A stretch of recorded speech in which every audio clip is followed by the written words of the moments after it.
interest of time, we'll get started because it is,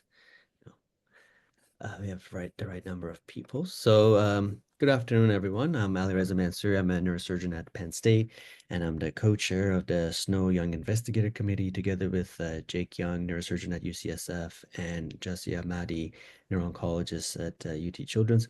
It's my distinct pleasure to kick off this inaugural fireside chat with Dr. Susan Chang.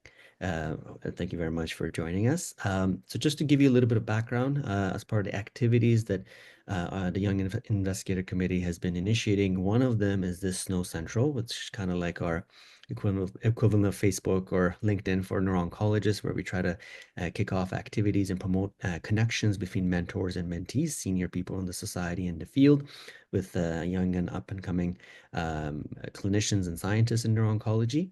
And as part of these activities, we thought it would be productive to have a fireside chat with mentors in the field to have an informal setting to discuss some questions, mentorship advice of how to go about building our careers. So it's an honor and pleasure to introduce Dr. Susan Chang, our inaugural guest for the Fireside Chat. Her reputation obviously precedes her, but I'll try to recap some of her major roles and accomplishments. Dr. Chang's research focuses on developing novel therapies and assessing imaging biomarkers for brain tumor prognosis and treatment response. As the Neuro-Oncology Program Leader at UCSF Helen Diller Family Comprehensive Cancer Center, she directs the program and fosters collaboration between basic science, translational research, and clinical teams to translate lab findings to patient care. She leads a PO1 grant integrating physiological and metabolic imaging with tissue biomarkers to optimize glioma management. And she also serves as the clinical leader and clinical core director for the BrainSpore grant, co-leading a project evaluating metabolic imaging in glioblastoma. She's particularly dedicated to improving the experience of her patients, with a particular focus on increasing quality of life. And as such, she's the founder and director of the UCSF Neuro-Oncology Gordon Murray Caregiver Program, which provides resources and support to caregivers of brain tumor patients. And finally, she's also the co-director of the Sherry Sobrato Brain Cancer Survivorship Program. Dr. Chang, welcome. Thank you so much, Ali. And thank you for all of you for being here with us today. And I'm very excited to participate in, this Young Investigator Initiative. Thank you so much, Ali. Thank you. So what I had in mind, and I'm happy to take it either as it goes, was to discuss some topics and questions pertaining to academic medicine, leadership, and the evolving landscape of brain tumor research for about half an hour or so. And feel free to either raise your hand or put questions in the chat, and then we can formally open it up to our online participants with some questions that were put in the chat, but happy to take questions as we go along. That sound good for everyone? Excellent. All right, so without further ado, so Dr. Chang, let's talk about your journey and how you started. You're regarded as one of the most renowned clinician scientists in neuro-oncology. One can only assume, though, that the path was not always well paved for you. So what were some of the early challenges you faced, and how did you tackle them? Yeah, so certainly I didn't think that neuro-oncology would be where it ended up. In my training, I was very clear that I wanted to do internal medicine, so some sort of medical field as opposed to surgery. Sorry, Ali. But it really struck me the connections that were so important for the patient care when I was dealing with any patient with cancer. And the trust that really requires, and the communication, the level of communication, and taking into account the whole family as well. So for all of those reasons, I was really drawn to oncology. So my background, I don't know, most of you are neuro-oncologists. We can find out as we go as to where you guys are and what disciplines you are. But as you know, in the United States, most neuro-oncologists are neurology trained, but I'm medical oncology trained. And so the opportunity to learn about brain tumors happened in my fellowship year in medical oncology, when I came to UCSF for an elective. And that was actually to build a program back in Toronto, where I trained, Princess Margaret Hospital in Toronto. But what I learned when I got to UCSF was this was now 30 something years ago, guys, so a long time ago. But it was one of the institutions that already had a brain tumor research center. So Dr. Charlie Wilson was the chairman of the Department of Neurosurgery, and he brought Victor in. And as you all know, Victor was the person who coined the term neuro-oncology. But Victor had subsequently left. I actually didn't get to meet with him or learn from him directly because he had moved to MD Anderson. But in any event, I was here and I was really struck by how the clinicians and the scientists were already working so closely together. And I love that experience of the collaboration. The tumor board conference was one that was, where we all get together and talk about cases, and we have pathology and radiology and the surgeons, radiation oncology. I mean, that whole aspect of taking care of the patient in a holistic way was one that I was really, happy to be part of. And so that's when the opportunity came up to actually, do a fellowship, a formal fellowship in neuro-oncology.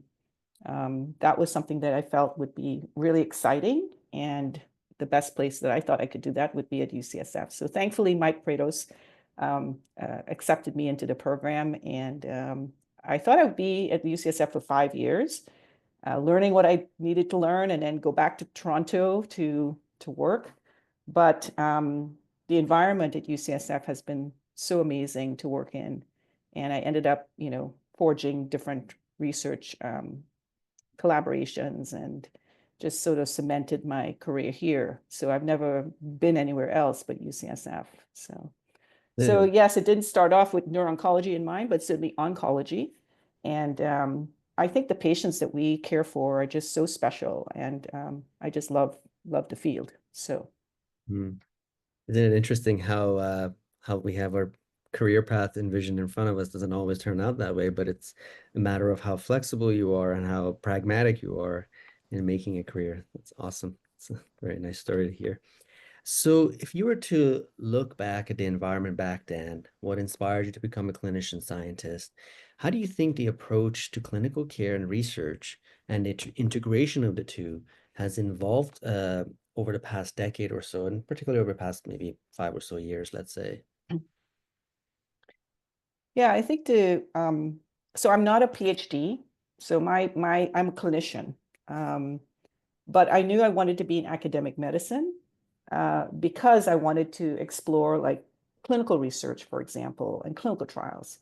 So my first research efforts were in clinical trials, and having come from oncology, that was a natural because we do a lot of clinical trials in general oncology, as you all know. And so coming into the field of neuro-oncology, where clinical trials was sort of starting to form. And you have to remember back then, the reason why medical oncologists didn't go into neuro-oncology is they felt there wasn't any treatments. It was surgery and radiation. There were no drugs, really. Okay, CCNU and PCV came along, but for glioblastoma, really, there wasn't any major treatments that would be requiring a medical oncologist to be involved. Um, and so back then, it was very much about trying to understand the biology of the disease. And what I think I learned and brought to our team at UCSF was the rigor of doing clinical trials and how we go about, making sure eligibility and toxicity assessments and all the things that I was very familiar with being trained in medical oncology.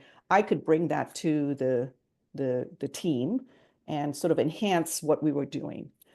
So to me, that was my foray into sort of research. But I was very lucky because we had some amazing imaging scientists, so Sarah Nelson and Dan Vigneron, who were exploring these metabolic imaging techniques in patients. And they needed to scan patients, but they're imaging scientists, they're PhDs. And so that collaboration with them was natural because I could see the patients in the clinic. I could talk to them about the trials or the research that was happening and engage the patients as partners to undergo the types of imaging that was needed to sort of show that spectroscopy, for example, and all the other tests that we were doing, the importance of doing that.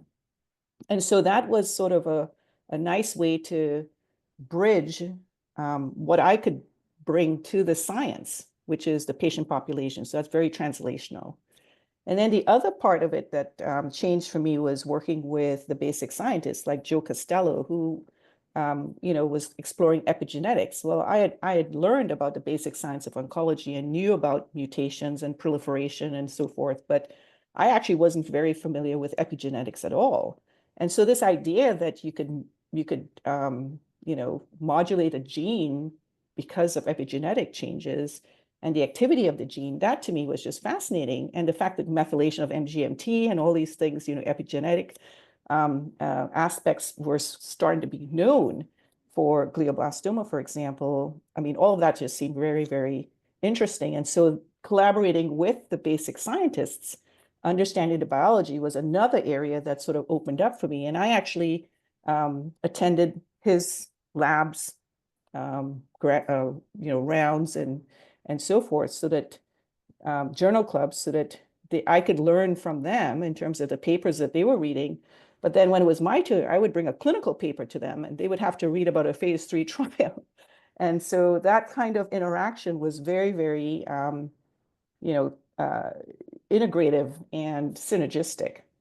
And I think the biggest thing that changed at around that time was the Specialized Program of Research Excellence Awards. So this is an NCI multi-programmatic grant that is a translational grant. So everything that you do in your projects has to be translational in some way.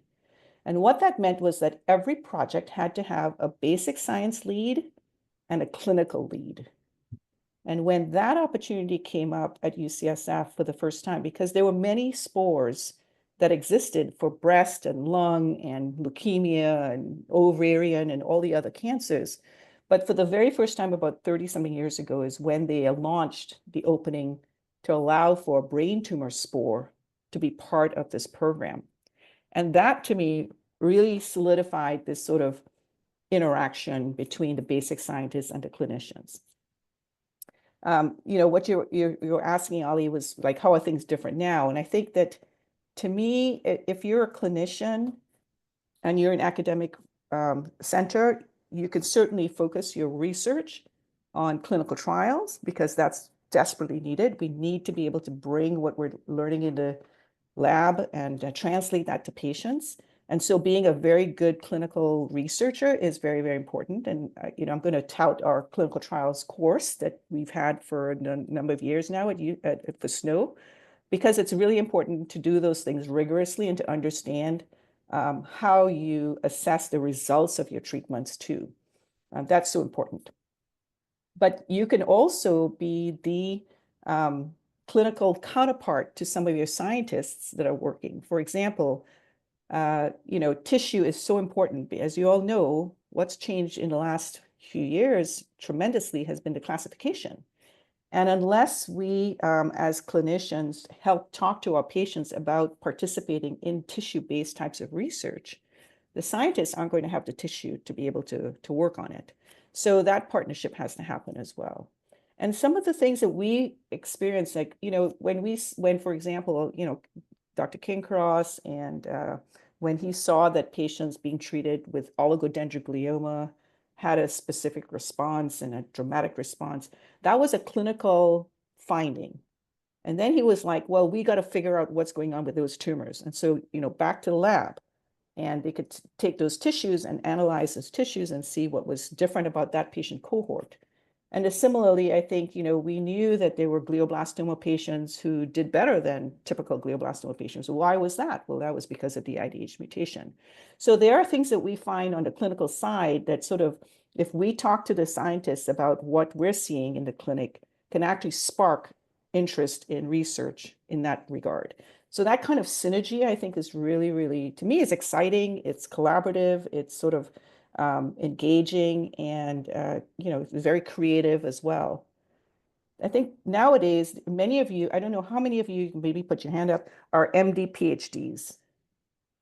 Any MD PhDs? Yes, one. Erica? Anyone Yes. else? Cameras that are off. You can use the virtual reaction or raise I hand. see.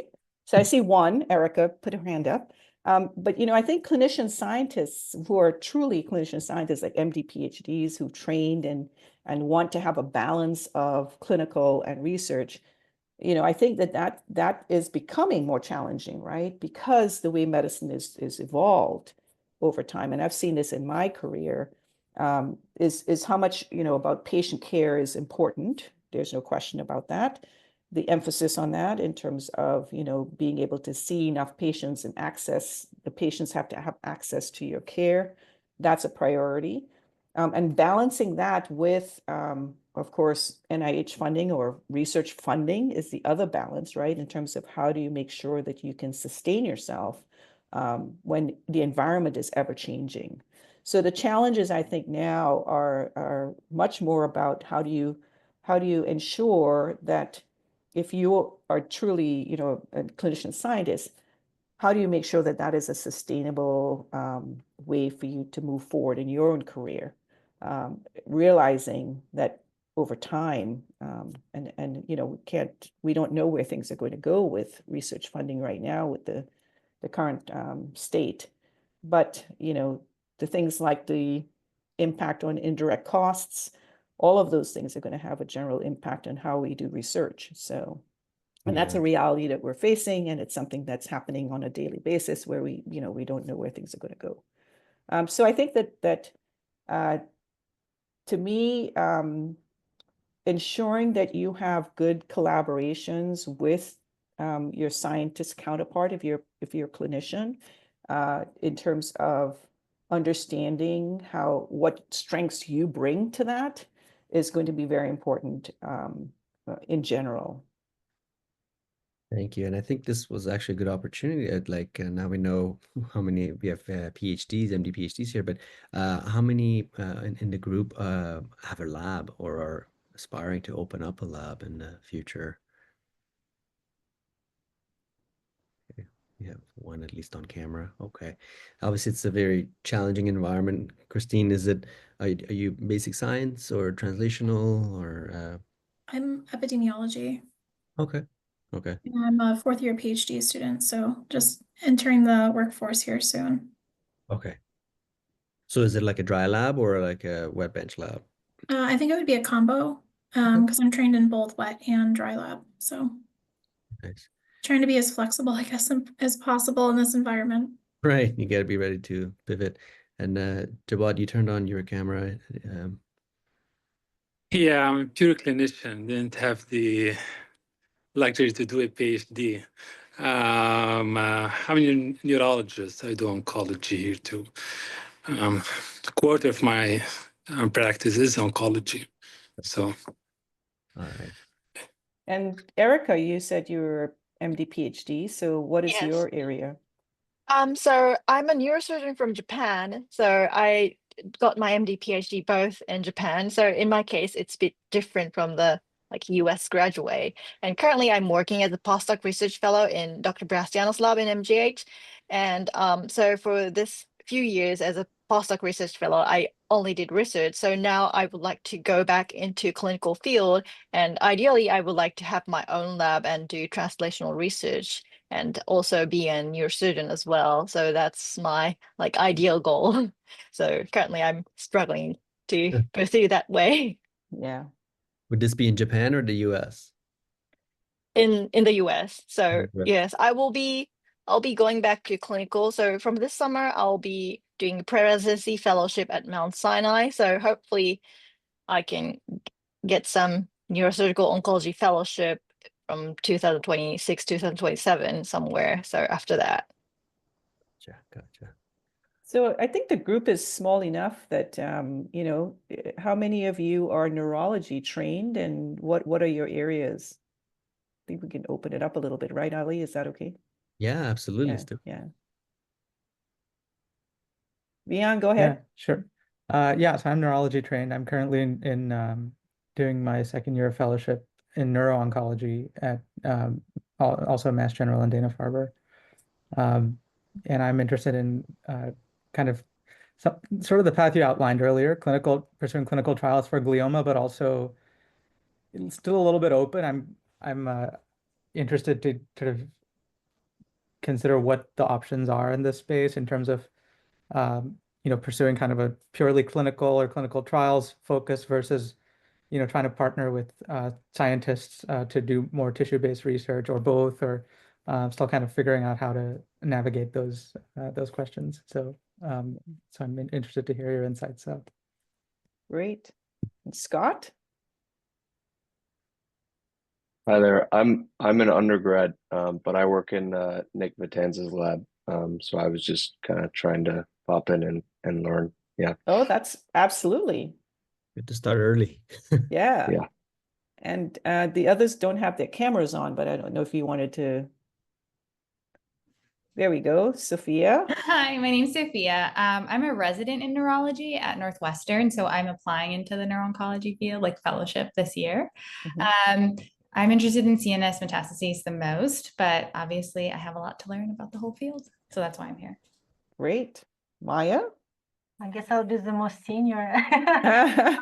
I graduated from fellowship 4 years ago. I'm clinical neuro-oncologist, neurology trained. I am interested in translational research, mainly with leptomeningeal disease. I worked for a few years, University of Oklahoma, post-COVID era, had some struggles securing funding, but I'm not giving up. Good for you.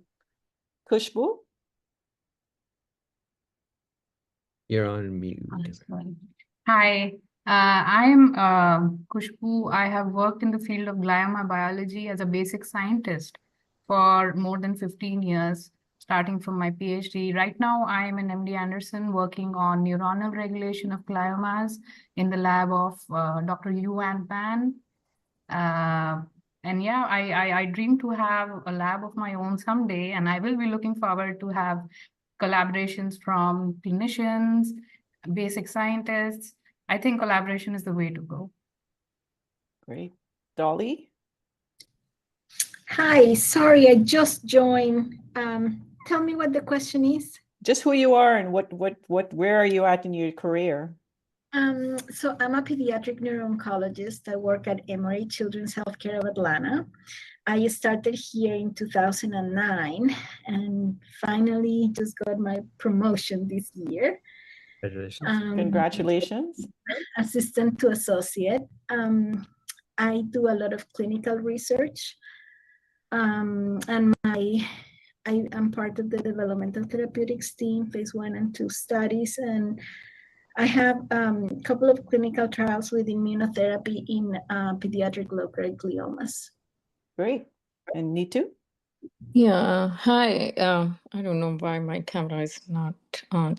So I'm Neetu, and I'm as a faculty at Mayo Clinic of Florida, and I'm a neuroradiologist, and I do neuroimaging in the oncology patient. That's my area of interest. So I do work with Dr. Q over here, and my interest is mainly in the molecular imaging. I am trained both in neuroradiology as well as in the nuclear medicine. So PET imaging is also part of my studies. Great. And Ugo?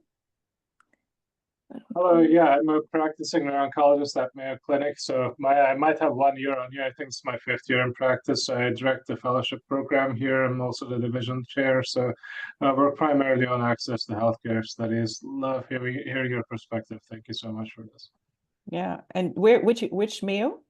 Oh, Rochester. Rochester. Okay, great. I know there's 3 campuses, so you guys have to. Yeah. Malahi? I'm so sorry. I got connected and disconnected again. Yeah, I'm a first year attending career at JFK Hackensack, New Jersey. So I'm trying to get involved with some clinical, research, so getting involved with residents and just forming my career. It's still neonate. Yeah, just fresh out of fellowship. So trying to get more involved with the clinical trials and kind of seeing what kind of patients I want to have to see more in my clinic and stuff like that. So far I have been like saying I'm not treating primary CNS lymphoma, but I ended up treating, at least so far, I have a few patients and good responses. So I realized that I like it. So just finding out what's the best like field to put more time on it in terms of Great. research. Thank you. Well, it sounds like it's a big, spectrum from Scott all the way to, more senior people. So thank you all for joining. I know, Ali, did you have any other questions you wanted to ask? And then we can open it up. Yeah, I was gonna ask a couple more questions. I think just to continue on the topic of funding, with everything happening around NIH, getting grant funding looks to be even more challenging, or at least there's less of a motivation or inspiration because your institution may not value the big R01 grants because they're not bringing in as much of the potential indirects potentially. So my question is a bit twofold. Number one is, how do we go about convincing our leadership to give us the protected time and invest the resources we need to get these grants? And number two, I was going to ask is, in lieu of getting these grants or alongside, we know that philanthropy can be potentially very helpful. What is your recommended approach to seeking out and inspiring potential donors to want to support your research? Great. So very important questions. I think the first thing is you have to know the landscape in which you're working. So it's important to understand what is the mission of your group that you're in and your leaders, because if they don't see the value, and you have to be the one to advocate for research, because as a medical center where it's a hospital and they're seeing patients and it's all very driven in terms of making sure access to care and volumes and patients need to be seen at a certain time. There are those expectations of how that would be deemed successful. The way that we've worked with our leadership is to really emphasize the importance of clinical trials to get patients to come to your institution. So most clinical trials are not happening in the community. I think we all know that for brain tumor patients, it's in the best interest of those patients and for us as a field to be exploring new therapies, because we have such a long ways to go in terms of improving the care for our patients and the outcomes of our patients. So making sure that, for example, if your hospital or your institution has a cancer center, usually there are clinical trials that are run through those. So it's important to make sure that everybody's aligned with the importance of doing clinical trials and what are the resources that are going to be put towards that. What is the responsibility of your group as a neuro-oncology group to bring the money in to pay for the CRCs and to do the work, as opposed to a cancer center, as opposed to the medical center? Like, where's all that going to come from? So you need to know what kind of environment you're in.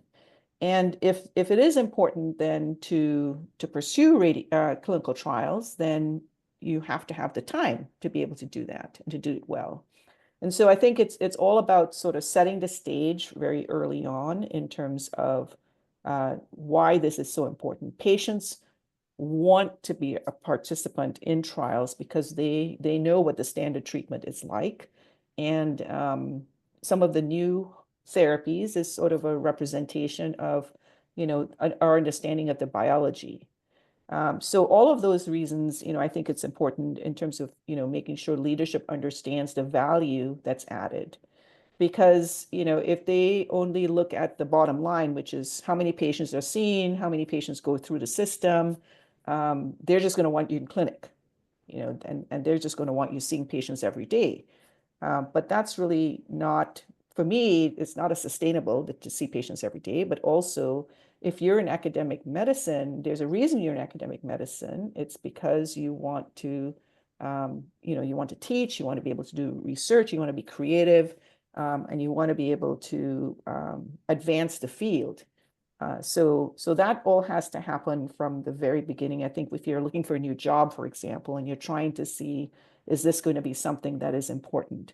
That's where you kind of have to understand, who you're working with, what is the leadership, what is the mission, what is it that they expect from you in terms of of research. Now, in terms of philanthropy, more and more, as you said, Ali, I think we're hoping to support the work that we're doing if the NIH becomes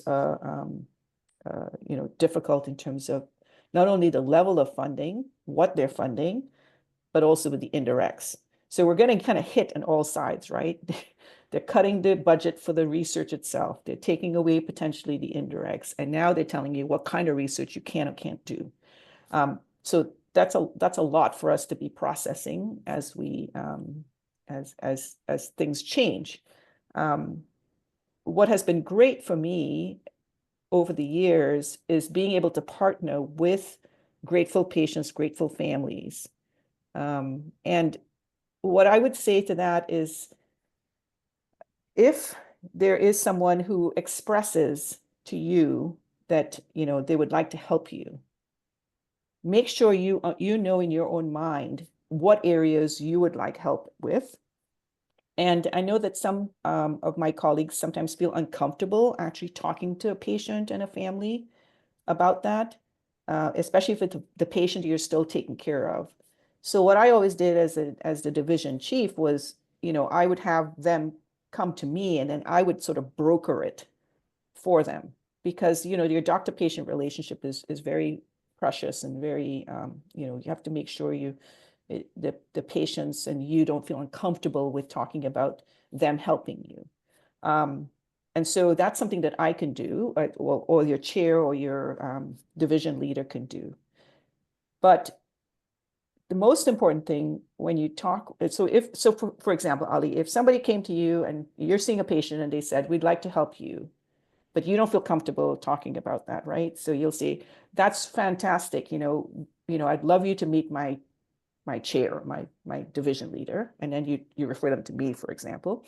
Mm-hmm. So then I would meet with them. Well, I'd talk to you first and say, well, what areas would you like? Or what areas of research are you interested? Is it about, translational research? Is it clinical trials? Like, where do you want support? Or what is your passion? And then when I meet with the patient, the family, for example, the most important thing is to listen to what they're telling you. Many times they want to help because it's something that affected them. So let me give you a couple of examples. I had a caregiver of a patient of mine, after a year after the patient passed, contacted me and basically said, that I did a great job taking care of the patient, but I did a terrible job taking care of her. Well, that was just like, oh my God, like, as a doctor, you kind of take pride in taking care of patients and families. And so I said, well, what do you mean? Like, tell me more about that. And, she relayed to me that she came every time to the visit, sat in the waiting room when he had his scan, his MRI scan, and then came up to the clinic. And, there wasn't anybody really saying to her, how are you doing? How has it been since the last visit? Were there things that you had trouble with taking care of him? Everything is focused on the patient because, you know what it's like. We're looking at the scans and we're trying to figure out, is this tumor stable? Is it not stable? Do we need to put the patient in a clinical trial? There's everything's happening with the patient, of course. That's appropriate. But there's always a family member in the room usually. And, how much attention are we giving to them when they have to take the patient home and be with them for the next 2 months and come back, right? And so listening to her, it was very clear that we could do a better job with the families, with taking care of families and having them be a true partnership in the care of the patient.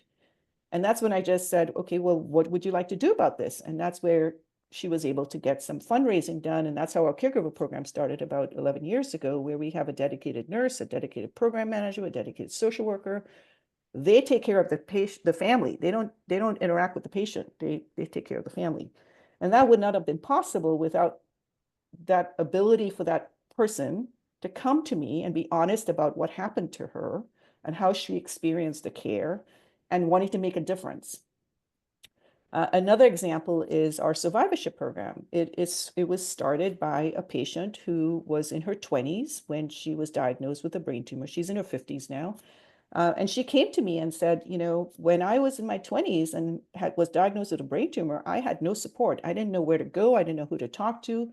I went to some support groups, but they were all older people with glioblastoma. I didn't have a glioblastoma, you know, and so it sort of, again, was like, what can we do about this? And I was able to, luckily she was able to support the program, but I went to the cancer center and said, I have a patient who's going to be willing to help with this. Could you do matching funds? Because it's about survivorship, and that's a major priority for the cancer center. And so I was able to get supporting, you know, funds for that. And then similarly, if patients, you know, a lot of times if they have a tumor that obviously glioblastoma or low-grade glioma, they may want to support research in those specific areas because it's going to impact them as well. So you just have to be able to listen and navigate how best to, you know, support your research and support your efforts, not only in the research part, but your program, listening and working with philanthropic donors. So those are just some examples where I was able to get the support and buy-in from, you know, the donors directly. Another example is one of my patients, when she passed, her husband came to me and said he'd like to help. When they say that, it's a very open-ended. And I said, well, what areas were you interested in? So I always ask that question. But in my mind, I already have, you know, research, clinical research, basic research, you know, support care. You know, I have it already mapped out as to what that might look like. And then he said, I had the nurses were fantastic. And I thought, okay, you know what? Our nurses don't have any funds to go to conferences. They have no funds to really for their own education. So this was an opportunity to have them support the nurses. So now I have a fund that I created to help with nursing education. And that's from this family.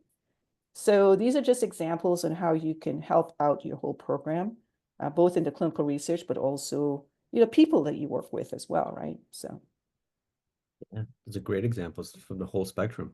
Anybody have questions in relation to that? Any experiences you want to share? Any questions you want to ask? Have any of you had experience with having philanthropic support for your work or research yet? Has it always been you're saying process? yes? You're shaking your head? Yeah, one of my clinical trials is supported by a benefactor grant to the institution. So we were able to develop it and conduct it thanks to their generosity. Frankly, I don't think we would have been able to open the study otherwise. It helped us develop a decentralized care platform that we are now using in other studies as well. So hopefully it'll impact more than just the work that we're actively doing. Fantastic. One of the most important things about philanthropy is the stewardship. So being able to communicate with the donors as to the impact that their gift has given to you. So Ugur, it sounds like you've been able to leverage one gift into something more, right? Right, absolutely. And that's really important. So if they know that because of what you were able to, what they were able to support, you're now able to go out and do more. So for example, the one I talked about with the survivorship, you know, I was able to go back to that donor and said, you know, because of your initial gift, I now have matching funds from the cancer center. So we can now, you know, expand the resources for survivors. And then if there are other donors that come in and support it, it's important to relay back to the donors the impact. And so I always prepare an annual report. I meet with the donors every year, at least. If there's some breakthrough things, like we got a presentation or an award at a meeting, I always send a note to them, letting them know that, you know, because of their support, we've been able to do this. And then for research, if they're supporting research, for example, we're in your case, you know, if the study is positive, if the study gets reported, if because of the work they've given you, you got more grant funding, you know, they want to see that their support has leveraged something else as well. They want to see that they're part of it. And so making sure that you communicate back to them what they've been able to achieve with you is very, very important. And if that results in publications, in grants, in presentations at meetings, in awards, those are really important things to relay back to them as to the impact they've had. So it's not just you get the gift and you do the work. It's really fostering and stewarding that relationship along the way. Mm-hmm. That's a good point, because when you put it in your presentations and other means of translating the findings, other potential future donors can see, oh, there's an option for me, and the other people who actually donated can feel like they actually made an impact. That's a great example. Absolutely. All right, I'll ask just one more question so I don't hog the whole It's session. okay. So there's a rapid inflow of AI into medicine now, and other advances such as liquid biopsy are emerging as well. These are just to name a few. What are some advances that you think will have the biggest impact in brain tumor research in the next, let's say, 5 to 10 years, and how should we prepare ourselves best for this evolution? Well, definitely AI is, involved in many different areas. And I'm going to put on my editor-in-chief hat here for Neuro-Oncology. So because we were getting so many papers about AI, I needed to add an associate editor who was expert in that area. So that just tells you, and he's busy, let me tell you. So just that alone in terms of the research. I think we're seeing AI, the natural language processing, trying to leverage the electronic medical record. I remember when, Epic or Apex, whatever you guys use, it's Epic we use, started. The first thing, they were very clear to us was that it's not a data bank, it's not a retrieval system, it's purely to make sure that everything is documented appropriately. But now we're learning that it's such an important, vital resource of data, and we want to be able to extract data. Well, it wasn't put in a way that it was extractable unless you now have these natural language processing type of techniques. So I think more and more, the way we input information into the electronic medical record is going to change. That's already changing on our end, whether it's the beacon plans for your chemotherapy or the way you input, the patient information. It's astonishing to me that when, for example, we do our UCS, we have a UCSF 500 platform. It's the NGS platform that we have at UCSF. So it's about 500 genes that are looked at for every tumor. That's in a PDF. So trying to abstract of all of the results of all those 500 genes into a workable way, is something that we're working on, obviously. But to start off to have a PDF in your chart and you have to search for that. Can you imagine? I mean, I would hope that in the future, those kinds of things will be much, much easier for us to retrieve. And then we could search for, let's look for everybody who had a gene of this abnormality, and then you could pull it out, right? I mean, that would be so much better. In terms of AI and, the big thing is radiogenomics and using AI to look at pathology to be able to generate those things quickly. That's all happening at a very large pace. I would say the challenges that I see is really the validation of these things. So when I read the papers that talk about AI, sometimes it's a black box. You don't know what algorithm was used, and paying attention to the quality of what needs to be inputted, how do you analyze it, how do you validate it, how do you apply it, and to show that it's actually worthwhile. Those kinds of things are really critical with these types of studies. But yeah, I think it's here to stay. I can tell you that in the journals and publishing world, the challenge that we have now with AI, of course, is ChatGPT generating papers, things like that. That's a reality. I now attend webinars and seminars about this, so I'm learning a lot in terms of AI and how AI is used for the good and for the bad, I guess. So anyways, I think it's exciting. So if you were to counsel, let's say, Scott, sorry to put you on the spot, but like what direction you should go? Would you advise him to go more towards like bioinformatics and machine learning types of algorithms, or more for basic science? Obviously, everyone pursues their own interests and stuff, but Yeah. So I think that you're not going to be able to do science or even clinical work without knowing some basics of AI.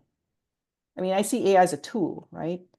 And so, like anything else, if you understand a tool and how it can help you, that's what you need to do. So it's the same as when I did medical oncology, I learned about the basic science of oncology. So I can have the language and the knowledge base, at least to understand genes and apoptosis and, all the things that, is important if you're going to be doing clinical trials, because you have to understand the rationale for why you're using a drug for treatments, right? And so you have to be willing to learn the language of all of these areas. Not that you have to be experts in them, but you have to have a basic understanding of what it means when people start talking about machine learning and all these different things. So I would say that you should have, a groundwork, and maybe that's something that Ali, your team, can look into. Like, what are some basic, teachings about AI for people? Because we're all going to have to learn it yeah, to some level. So. it's a good idea. Thank you. All right. Now let's open it up to any questions that anybody may have.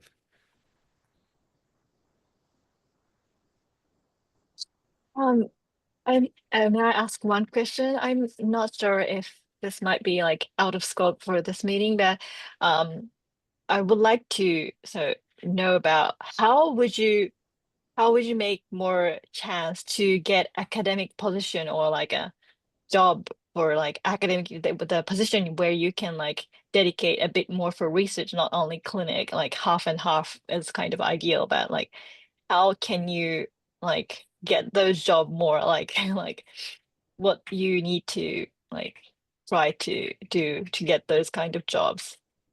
Because most Yeah, of the job, most go of the ahead. job is like 100% clinical, so it's really hard to get a academic Yeah. job. So Yeah, I think the challenge, what you're facing right now, is just the landscape of medicine right now, where the clinical volume is sort of a priority because it drives the financial well-being of any group.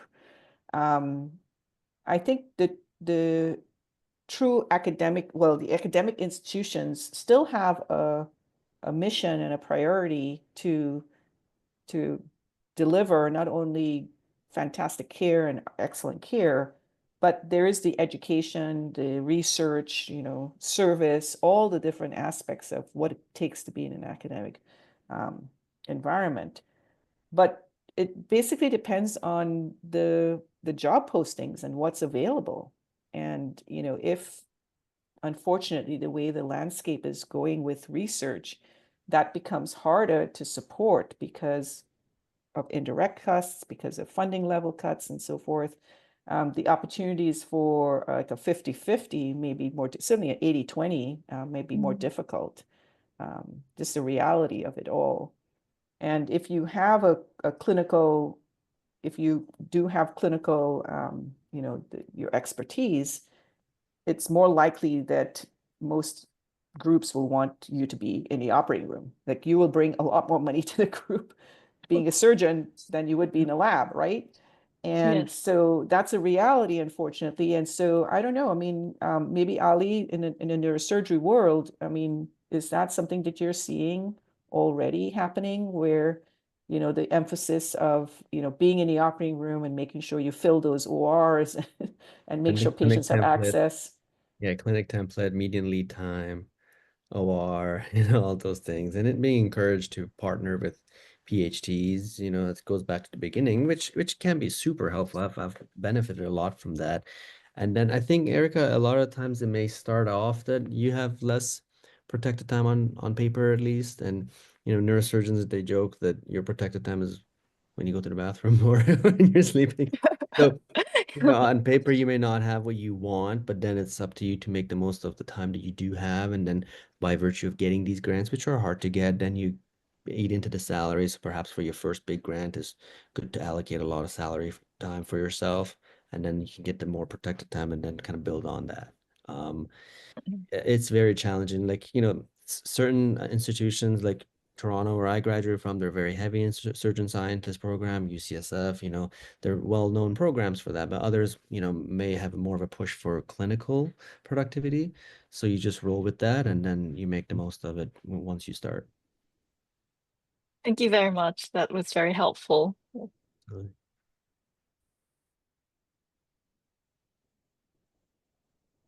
Question. I was curious your thoughts on what the frontiers are in the clinical trials in our field. Is there anything about clinical trial design or how we recruit patients or anything that you think is holding the field back or that we should strive to improve?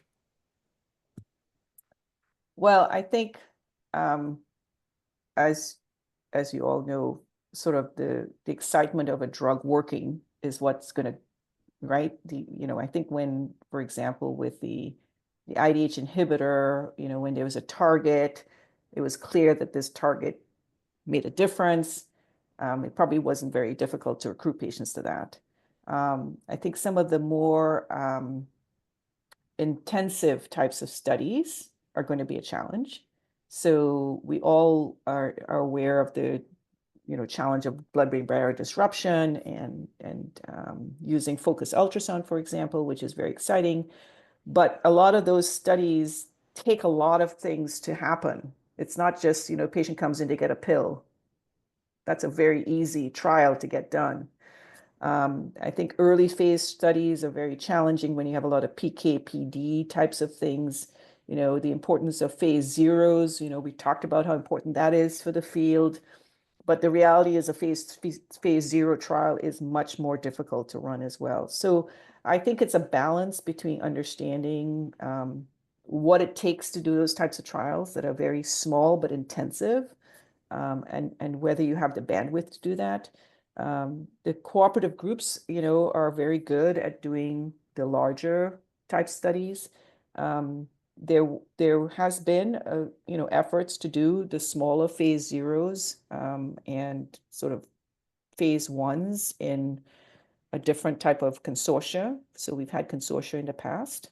There is currently a U19 that consists of 10 institutions doing, very, very specific translational types of studies.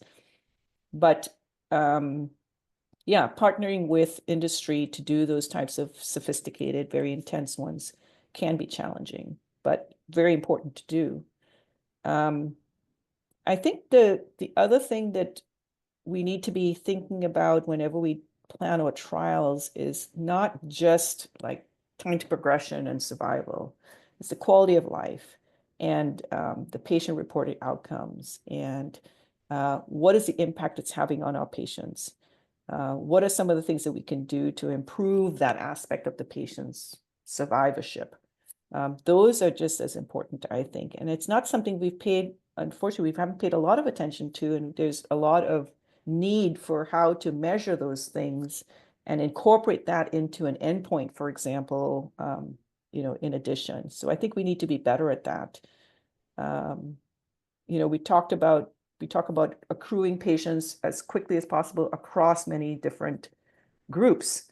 And that's something that we need to do better at as well. So in making sure that all patients have the opportunity to participate in trials. And that's very challenging for many reasons. So. Makes sense. Thank you.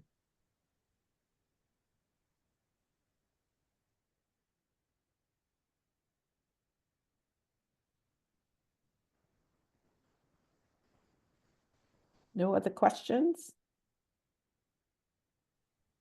If no one has, may I ask one more question? Sure. So when you're recruiting like patients to your clinical trials, how do you advertise? I saw a lot of like advertising, like please refer to me in like conferences, but how do you like advertise your clinical trials to more like patient-wise, more like society to like to Well, for our group, the patients are coming to see us right? So the sort of a natural. We also have a lot of affiliates in the community that we work with, other institutions. And we also, on our website, have information about the trials that are ongoing. And they're separated based on newly diagnosed, recurrent, GBM, IDH mutant. So it's a very easy way to find what sort of trials are available.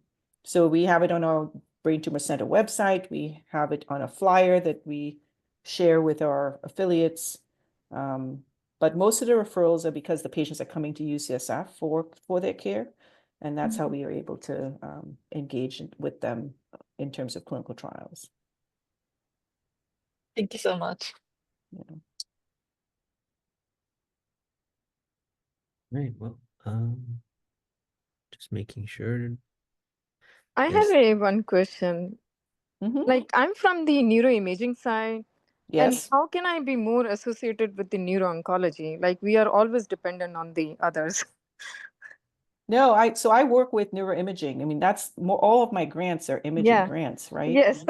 So it's important. You probably attend the tumor board, right? Yeah. Yeah. Yes. So you're part of the team. You're part of the clinical Yes. team. Yes. The important thing is finding out, who in your group is interested in that aspect of things and who can help you identify questions. And you mentioned you're also involved in metabolic imaging, is that right? Yes. Yeah. Because I like, my interest is also in the PET imaging, because there are a lot of traces which can be helpful in the glioma recurrence versus tumor responses there, which is always the question in the tumor board. And based on perfusion, sometimes it is very helpful, but those are challenging cases. And I feel like, okay, there should be something else also apart from this perfusion imaging. So, but it is very hard to start those things because it's a multidisciplinary. Yeah. It really is working Challenging. with, it's working with one of the clinicians who has a similar interest. Yeah. I think that's the only thing I could say. Are you saying you're having a hard time finding the right neuro-oncologist at your institution who may be interested, or? I think so. That's the question. And the second thing is like, because these tracers are not FDA approved and it is like under research, there are certain centers are there where these are done under the research protocol. Then it becomes very difficult to initiate that program over here. So I feel like it's too much. Okay, leave it. Yeah, it definitely, you wouldn't be able to do it by yourself because you have to accrue patients. So the key is to just set up a meeting with each of the clinicians and talk with them and see where that might go. And maybe that's another avenue. Yeah. Okay. Thank you. Yeah.